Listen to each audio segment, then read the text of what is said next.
I want to welcome to the program an old friend. Someone we've known for a lot of years. You've known him for a very long time. Yeah, we've known each other for like 20 years. We worked together on the House side. Yes, sir. He's a distinguished former chairman of the Federal Energy Regulatory Commission. That's a lot of words. The FERC. What the FERC? Yeah, what the FERC? So he knows a lot about a lot of stuff. Neil Chatterjee, welcome to the program. Longtime friend and fan. Thank you for having me. You got it, buddy. Listen, I know we've been trying to do this for a while. We have a lot of interest in your area of expertise because it seems like this administration can find just about any way to fuck up a two-car parade when it comes to energy. I want to start with some substance and then I want to go from there. But the first thing I got to talk about is you've brought us bourbon. I have. Well, I noticed last week you had the judge on. Yeah. Also for a proud Kentuckian, and he brought you, a new product from Boone County. Yeah. I'm not going to judge it until I try it. You haven't tried it yet and you're already talking smack about it? Well, I mean, come on. I mean, we're talking about, you and I had the great pleasure of recently dipping bottles of Maker's Mark. Yes. A distinguished Jim Beam product. And my dear friend, Brent Elliott, who I've been friends with since college, is the master distiller at Four Roses. Ah. And I mean, these are established companies that have been at this for some time. And so I'm not saying that the newbies... He is throwing shade. I'm not saying the newbies in Boone County don't make a fine product. I spent... You love all years of your in Northern bourbons. Kentucky. I love all of my bourbons. But this Four Roses single barrel in particular that my friend Brent Elliott produces is my favorite. And it's so good. You got a lot of folks up here in D.C. who like to put themselves out as bourbon aficionados. Yeah, you notice that? I have picked up on that. Yeah. And so I actually have an empty bottle of 23-year Pappy that I routinely refill with Four Roses Wait, are you single serious? barrel. And I serve to these That's an purported bourbon aficionados. They have no idea that they're drinking Four Roses single barrel. They all just sit there and smell and look at the lines. And Plus they think, what a generous man. What a generous He always pours his 23-year Pappy every time. Where we does come this up. guy have the resources? That's amazing. So Yeah. they can't. All right. Well, let me. It's pretty good stuff. This is. 23-year Pappy. It is actually very good. It is very good. So that your deal now? You're a Four Roses guy? So I mean, you'll drink very bath loyal. water. You'll drink I'll bathwater. Yeah. Yes, I love Jim Beam products, Knob Creek, all of them. But I have to give a particular shout out to the folks at Four Roses. I love it. Okay. All right. Well, that's a nice way to start. Thank you for the offering. Of course. So let's start with some stuff. I'm concerned about a whole range of energy issues as it relates to this administration because I think they're entirely ideological in their approach, not practical in their approach. I think the consumer and the American citizen is sort of last in line in terms of the concerns that they have. It's like the extreme environmental left first, and then it runs through a list of constituencies in like solar and wind and whatever, whoever is the the major constituency of the Democratic Party, as we saw over the years. And then at the very end, if it gets to us, okay, you can have your lights turned on. What's your biggest fear of what's going on domestically first with energy in this country? So in the role I served at the FERC, the Federal Energy Regulatory Commission, I felt it was my foremost obligation to oversee the reliability of the grid. What does that mean? It seems like an innocuous term. It's really important. It's to make sure that when Americans hit the switch, the lights come on. That seems pretty important. Pretty important. When there's triple-digit heat in Texas today, that the AC can come on. Right. And so... Which has been a bit of a trick. It has been a bit of a trick. And there's a lot that goes into that simple process of hitting the switch and the lights coming on that Americans take for granted. And what has happened over the years is that as politics has infected something that used to be a matter of engineering, you now have elected officials making decisions that the professionals used to make. Interesting. And so what they're doing is they're shutting off their disfavored forms of generation in favor of their preferential forms of generation. And sometimes those backups aren't ready to go. You're kidding. When it's time for the coach to need them. And that's what's happened the last couple of years. In California, you saw their grid got pushed to the brink by extreme heat and wildfires, they had made political decisions to retire a number of gas plants, and they didn't have the balancing resources ready to go. And so when they needed the energy, they didn't have it. The end result was rolling blackouts and brownouts or curtailments. And they made it seem like, electricity curtailment, it's no big deal. What does that mean? What's a curtailment? Pre-cool your house to 78 degrees, but no cooler. Oh. That may sound eminently reasonable. No, it's not. Not when it's 98 degrees outside. It's not ever reasonable. It's the United States of America. We Yeah. should not be in a position that we're making these kinds of trade-offs. And that is 100% the result of politicians interfering with a process that used to be left to engineers. So But you were saying that this is something that could even happen this summer, like in Texas and California again, right? I mean, is that a real threat? Absolutely. Texas, California, the Midwest went through this last year. In California, the last couple of summers, the only thing that has kept that grid from just catastrophic failure is luck. And luck's not an energy policy. And they're going to continually be in this position. The one thing that the governor had to reverse course on was he was prepared to shut down the state's last nuclear power plant. this is Governor of California. This is the governor of California. Gavin Newsom. Gavin Newsom. This guy's got it all put together. He was going to shut down the state's last nuclear plant in the face of opposition to nuclear. Our FYI, a single greatest source of carbon-free generation. Right. But Californians are against it.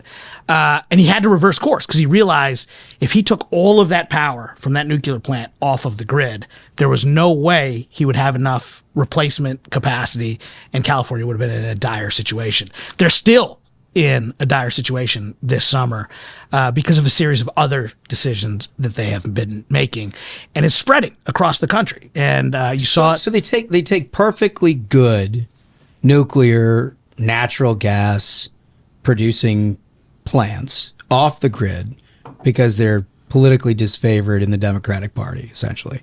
That's right. Wow. I mean, I just can't.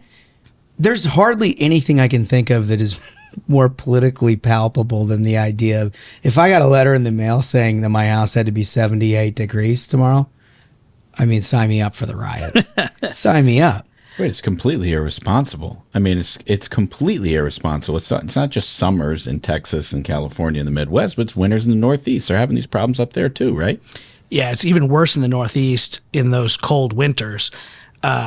We have all of this natural gas in Pennsylvania that could easily be piped into the Northeast to give them that reliable, affordable, inexpensive supply of energy for their electricity and to heat their homes via natural gas through those really cold winters.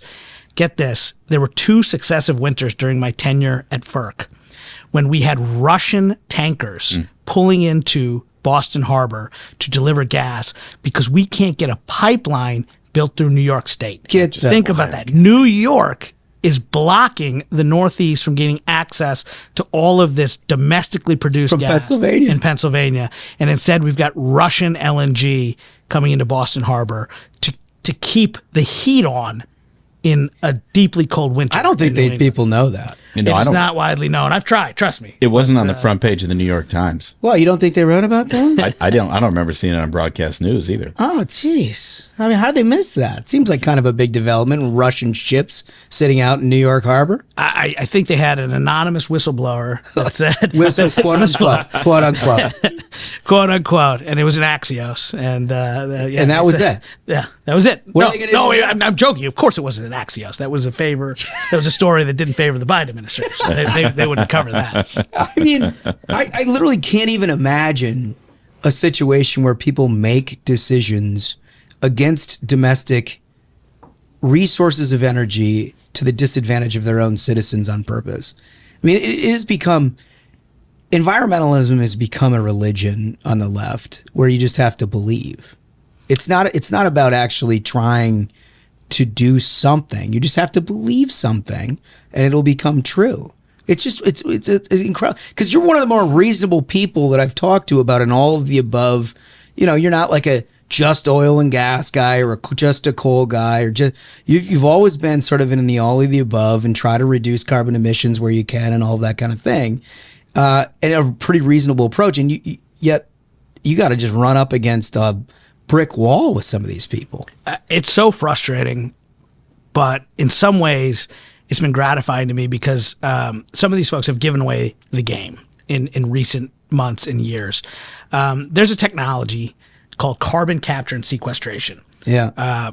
When I was an aide in the Senate, Senator McConnell, he led the charge on this tax credit, 45Q, to really incentivize this technology. And now we're at a point where it could actually work to reduce carbon emissions from gas plants, from liquefied natural gas export facilities, and the like. And suddenly, folks on the radical left are mobilizing against this technology because they're recognizing if it actually works, we'll have gas forever. We'll have coal forever because we'll be able to capture the emissions. If they're true, no problem with the environment, that's not actually not the issue. If the issue was really climate change, why wouldn't they want this technology to succeed? They should want it. You'd also want nuclear. And you'd also want nuclear because it's not about climate change. It's about social engineering. It's about destroying fossil fuels. And that's the frustration. So a guy like me who's out there saying, hey, we can have wind, we can have solar, we should focus on reducing carbon emissions, but let's not sacrifice energy security and reliability and affordability to get it. It just makes me insane when folks oppose things that they claim they're for, because it gives away that their true agenda is not actually about reducing carbon emissions. If it was, they would absolutely embrace these. And ultimately, the thing that boils my blood the most is the idea that somehow there's a disconnection between energy security and national security, and that you can have a country that is reliant upon China, Russia, the Middle East, all because we want to shut our own resources down. I mean, the war in Ukraine is essentially an energy-driven war. Europe writ large, but Germany in particular, made a series of energy policy decisions that made them uniquely vulnerable to Russia. After the Fukushima disaster in Japan, Germany moved away from nuclear power. In order to meet their carbon goals, they moved away from coal. And they found themselves, therefore, totally dependent on Russian gas. And I think Putin recognized that while he gets his economic strength from oil sales, he gets his political dominance, his political strength, because he controls the gas taps. And I think he was banking on the fact that Europe writ large, and Germany in particular, would be so dependent on that cheap Russian gas that ultimately, over the course of time, their support for Ukraine would wane because they would desperately need that gas. And I don't ever want to find ourselves in that situation here. But more so, what was really frustrating to me, back when I was at FERC, then Secretary Rick Perry, who was the energy secretary, he and I got made fun of because he made this very folksy term. He referred to U.S. LNG as freedom gas. And I supported him on it, and people mocked us for it. And what was so frustrating to me then, and even more so today, if you look at U.S. LNG exports, not only does it create jobs here at home, not only is it so valuable geopolitically to give our allies an alternative to Russian gas, clean U.S. LNG, because we do it cleaner and better than anywhere else in the world, displacing dirtier Russian gas actually lowers carbon emissions. It is a win-win-win for America, and it took Russia invading Ukraine for the administration to wake up and realize that, because prior to that moment, they had been moving away from gas, away from gas exports. And I mean, to your point that you made earlier, it's not about climate change. It's not about the environment. It's about power. And I often wonder, who are they trying to empower? What is it that who actually gets the power when we lose? And you start reading these stories about how much technology is in China and how much we're reliant on China for batteries, for electric vehicles, and for their resources that we just don't have in this country. And you start to wonder, why in the world why would our government push for policies that would empower China over America? I mean, and that's the direction we're headed. Let's be clear. If we continue down this trajectory of shutting down traditional forms of power that are supplied by domestic resources, today, the entire supply chain and mineral chain for the clean energy transition lies in adversarial countries. And one thing that Germany realized, and Japan as well, when they moved away from nuclear power, is when you shut these plants down, you can't like just reopen them a couple years later when you realize you need them. They get chopped up, their component parts get sold off, they're gone. And so if we shutter our traditional fleet of plants and suddenly are dependent on the Chinese Communist Party for the components for clean energy technologies or the critical minerals that undergird them, then we're going to find ourselves in the exact same situation that Germany is in. But to the same point I made earlier about, I think it's a huge mistake to politicize electric vehicles because you want Republicans to want to buy electric vehicles. I think one of the individuals that I hold most responsible for the politicization of energy in this country is Tom Steyer, who ironically was a guy who used to be invested in coal. He was the one that really injected politics into clean energy and sort of created this paradigm where if you're for clean energy, you're of the political left, and if you're for fossil fuels, you're of the political right. And again, I think that was a huge mistake because you ended up taking issues that could have garnered bipartisan support. Yeah, I mean, I remember back in our day, Lamar Alexander was a big fan of electric vehicles, right? Yeah. I mean, that was part of the energy Find more, plan. use less was his brilliant, kind of slogan. Right. You had a lot of Republicans, Cory Gardner, who we all loved, of Colorado. There's a lot of wind and solar in Colorado. There's a lot of wind in the Dakotas, in Wyoming. I mean, there's huge potential opportunity for renewable energy in these states, but it's become so political that folks are now resistant to that. And I think that's because a lot of these environmental groups, clean energy groups, they intentionally politicize these issues. The example for me that I had it, a good friend of mine, Carlos Curbelo, Republican congressman from Florida, he was the leading champion in the House as a Republican for doing something about climate change. He had an opponent in a tough re-election year. All the environmental groups backed his Democratic opponent. Yeah, it's just partisan. Because of his position on healthcare, on Obamacare. Yeah. If you actually care about doing something about environmental policy in this country, to not support the leading environmental Republican because of his position on healthcare, Wild. I mean, that's just, we've seen everything with the left. It's not, you can say you're interested in energy, but if something on abortion comes along, you're in. I mean, they're partisan is what they are. They're not outcome driven. There's a bunch of things that you just suggested that they opposed that would have been outcome driven in terms of what they say they're for, and they don't, which is amazing to me. But the underlying thing, whether it's what you're talking about with the grid, or whether it's shutting down certain kinds of unpreferred methods of power, or electric vehicles, we now see the EPA with a new mandate potentially next year saying like 70% of all new cars need to be electric. There's no way to get there without outsourcing every component to China, because, I mean, it just doesn't work that way. So why is it that every single one of these things that we've talked about means that America has to be relying on somebody else in the world, and in most cases, an adversary? I mean, it goes Does beyond. that even cross their mind when you're talking to them? No, because they want to be able to wave the flag and say they have an outcome. All of these policies today designed to stimulate the deployment of electric vehicles, they're all geared around the sale of electric vehicles, but not the actual use of electric vehicles. Like, sure, you get a big tax incentive. You may therefore be able to better afford an electric vehicle. But let's say you want to take a long distance trip in Kentucky, where I'm from. Where are you going to recharge? How are you going to overcome your range anxiety? What if you don't live in a home with a garage where you can plug in, or you don't work in an office that has vehicle charging available? What if there aren't fast chargers in your community? Where the heck are you going to plug these things in? We don't have the infrastructure in place today to move to that EV economy.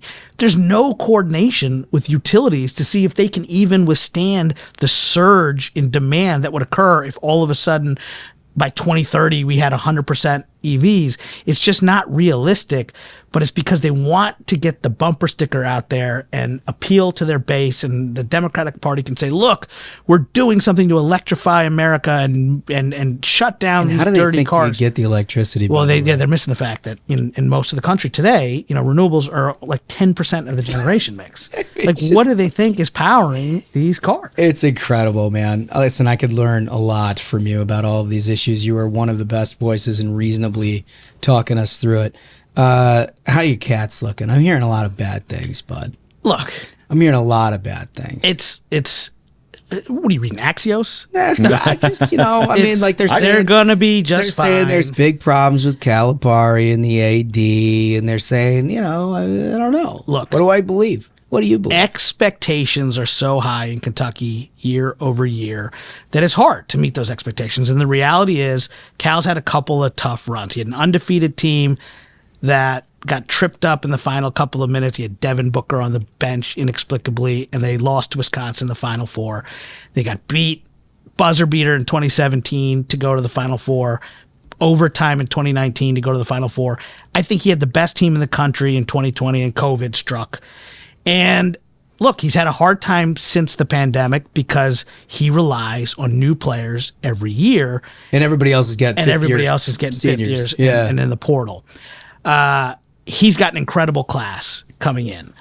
And I think the pieces are there. They'll start off slow again because anytime you're rolling out, because you go down there and cross them all up when you every fall. So in the summers when they're not fully acclimated yet.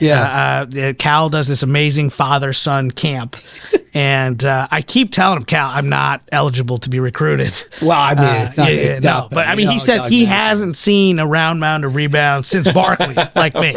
I mean, I can now, mind you, I'm playing at my kid's grade level, and it's been a few years since I've been. I don't even think I could take nobody my kids boxes anymore. out. Like Nobody boxes out. Nobody. I think they'll be just fine. I think actually they'll be better than just fine. I think they're going to be very good this year, and this is the year they silence the doubters. Oh, they say that's a very optimistic take. I like it. Realistic. What are you doing to get yourself in trouble? I know there's got to be a lot of things. I saw you down at the Derby. Yeah, I won no money. Yeah, I know. And usually you have a whole wad. That didn't help. No, listen, I've been pretty busy lately. My kids are thriving. So my eldest son is like a track star, theater star. My middle son is getting ready to play high school football. My daughter's playing soccer. So and they're not inexplicably ashamed of their father. Well, they're getting to that point. Okay. They're getting to that point. I see them take pictures with you, though. They stopped a little bit. Now, you'll appreciate this. So my eldest son, when he first stopped calling me daddy in public and started calling me dad, I was gutted. Gutted. I mean, it hurt so bad. My middle son very quickly thereafter followed his brother and started calling me dad. My 11-year-old daughter skipped it completely. She calls me Neil. No. And so, I'll be at school. She's like, Neil, are you picking me up for soccer later? And she's 11. You can't have it. I'm toast. You can't have it. So that's the trouble. That's the trouble I get. Well, you got a real problem if in a few years she brings somebody home and they call you Neil. That's when you need to put him down. That's when I'm going to break out the coal-fired pizza oven. I love it. Well, before we get to these three questions, can I ask him one? I've got one very important question that I've actually been wondering about for quite some time. Neil, we've become something of an animal fighting podcast. Yeah. And you were talking about renewable resources. The fellas think one of the most undertapped renewable resources on this planet is whale oil. Yeah. And there's just all these pods of killer whales. You've been following the whale I have. incursion. All these pods of killer whales that are taking. Wait, I thought they were called orcas. Yeah, well, that's what they want. That's what their press secretary wants you to call them. Yeah. But we know they have teeth. They kill people. They kill things. Well, no documented human murder. They've sunk boats all over the place. Yeah, they're bad. So our question for you is, thinking of all the animals out there, what is the biggest that you could take mano a mano? Mano a mano? I've always thought this, and this may not seem that impressive, but hear me out on my logic here. I have successfully taken out a bee. And pound for pound, a bee is the most intimidating creature on the planet. Pound for pound. I have seen entire classrooms completely evacuated because of a single bee. So pound for pound, I think they're the deadliest creature on the planet, and I have successfully killed many bees. What a great answer. I think you can get that done. I think I mean, Christie said he'd take out a timber wolf, and I don't know. I mean, we'll see. But I think you could get that one done. I can. Oh, that's well done. Could we feel like, I don't know, Maine winter with whales? Yeah, no. Is it worth trying? Definitely not. Not if we care about reliability and affordability. Let's not be like the Democrats, Josh. Yeah. Well, all you need to do is plug the hole. It's a simple solution. You just plug the hole. We learned that from Costanza, though. Yeah, right. Pull that golf ball right out. And then there it is. All right. You want your 3 questions? Let's do it. Last meal on earth. So I would have said a New York pizza, but I don't want anyone getting arrested feeding me. And believe that? oh my God! And you did have the judge on from Northern Kentucky last week, and he stole a lot of my Kentucky and Cincinnati area favorites, and so I'm all about original content here on the program. Yeah, I appreciate that. You're thoughtful of not only us but our listeners. Yes. So you and I, Josh, have on occasion frequented a place in D.C. called the 116 Club. First rule of the 116 Club is you don't speak about the 116 Club. So I'm in the process of getting kicked out. So doing this right on the now. air means you're definitely out. But they make a dish there. Their signature dish is a crab and crab. Oh, it's good. And if I'm going out on a 116 crab and crab. It is very good. You've never seen a more exclusive place that looks dumpier than the 116. I think the one article that was ever written about it described the decor as 70s attic. 70s attic is very good. And I would just say an attic that you've ignored since the 70s. Right. Yeah. No, look, I got it. What are you going to do for a drink there? What do you like? You can add. Oh, at 116 Club? Yeah. What you're going to do? I don't even know if you can get a drink. I mean, I know they've got like bottles. There's a lot of dust. There's a lot of dust. I never wanted to do that. But like in your last meal. You gotta go bourbon. Yeah. Especially with the crab and crab. Yeah. I think. I love a good Camus, a good red wine, but not with a crab. You can have all of it. I mean, I'm gonna die, right? So, yeah. So you could do Take it whatever. Okay. Is there a dessert option? Not a big dessert guy. So the judge stole it, man. That Grater's ice cream from Cincinnati. Yeah. Ashbrook knows it. It's got my heart. Well, you can't cut such a slim figure like yours as being a big dessert guy. So I get it. I've had a few. Graders is good. Graders is good. All right. So second, if you never get into this line of work at all, no public service, no politics, blue sky, you can do anything with it. What would you do?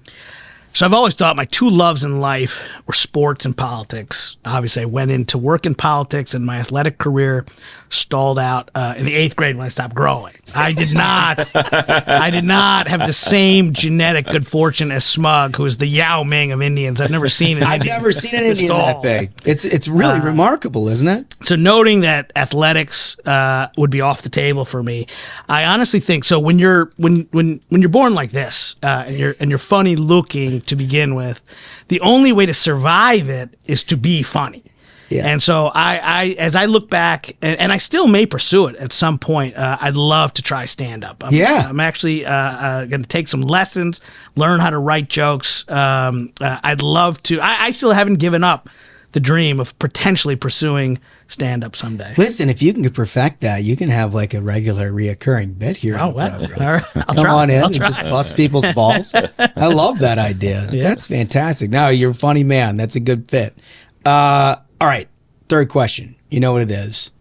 Thrill of victory, agony, defeat. I'm all agony, defeat. Yeah, that's all very agony, clear. defeat. Yeah. I think for me, I've been very fortunate. Again, when you look like this, to rise to the points in life that I have, that's taken a inexplicable string of wins to get there. And to be honest, one of the things I learned from a gentleman that we all work closely with, Leader McConnell, is you win and you move on to the next one right away. There's no attaboys, there's no time for celebrations. It's okay, good job. What's next? Yeah, and so I've always been driven by that. It's that agony of defeat. It eats at you.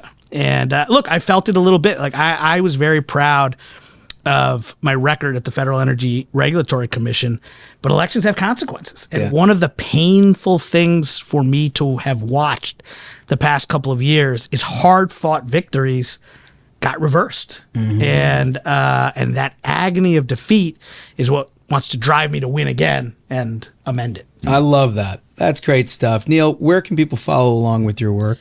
I'm pretty active on Twitter at Ferk Chatterjee, FERCHATTERJEE. I've been fortunate enough.